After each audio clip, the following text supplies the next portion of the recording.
Ceux qui pensent que le minerai de fer va revenir au niveau de 60-70 $ la tonne pourraient être déçus. Kash Kamal, Sagden Financial.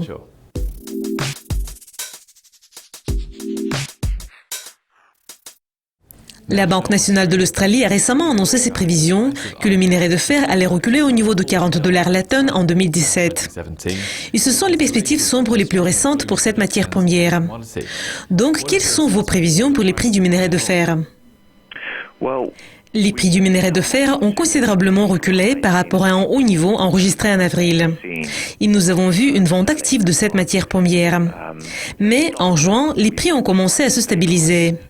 Je pense que cela est lié plutôt à l'affaiblissement du dollar américain, qui a aidé le minerai de fer à progresser par rapport au bas niveau enregistré en mai. Les fondamentaux montrent toujours que le minerai de fer va tester de nouveaux niveaux. Ceux qui pensent que le minerai de fer va revenir au niveau de 60-70 $ la tonne pourraient être déçus. Nous prévoyons que les prix vont rester près de ce niveau dans un avenir prévisible, c'est-à-dire d'ici la fin de l'année. Mais nous prévoyons qu'en 2017, il y aura plutôt des vents contraires, compte tenu du fait que nous verrons beaucoup de tonnes de minerai de fer arriver sur le marché. En Chine et surtout en Inde, il y a une surcapacité dans le secteur de production d'acier. Cette capacité supplémentaire ne pourra probablement pas être absorbée. La Réserve fédérale n'a pas procédé à la hausse des taux d'intérêt en juin, mais il y a toujours des spéculations en matière de hausse possible en juillet. Quelles sont vos prévisions à ce sujet et comment cela pourrait influencer le minerai de fer? Nous n'avons pas vu de hausse des taux en juin. Cela a été lié à quelques facteurs.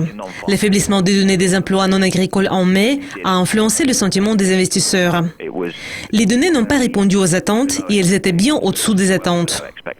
Et compte tenu du référendum sur le Brexit qu'on attendait avec impatience, il a été peu probable qu'il y ait une hausse des taux d'intérêt en juin. Je pense qu'en juillet, la situation ne va pas changer. Ce qui est important, c'est la déclaration de la Fed aussi bien que le témoignage de Janet Yellen.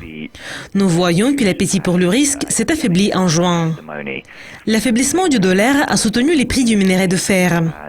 Mais les perspectives générales pour le marché des matières premières sont plutôt sombres. Et les conditions du marché vont probablement rester volatiles en juillet. Je pense que les participants du marché du minerai de fer vont rester passifs. Ils vont adopter une approche attentiste. Ils voudront attendre de nouveaux indicateurs macroéconomiques avant de prendre une décision.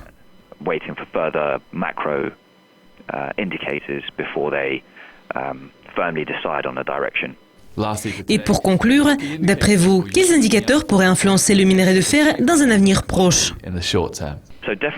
Évidemment, ce qui est très important, c'est la décision de la Fed en matière de hausse des taux.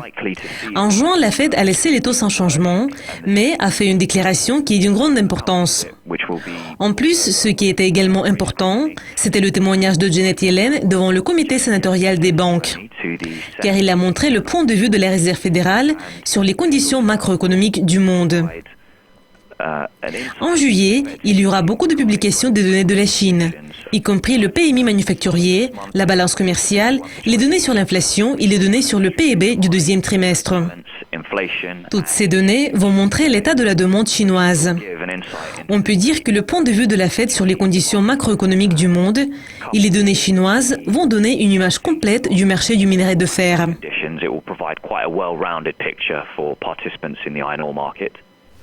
Kash, merci beaucoup. Restez à l'écoute de Dukascopy TV tout au long de la semaine pour découvrir plus. Au revoir.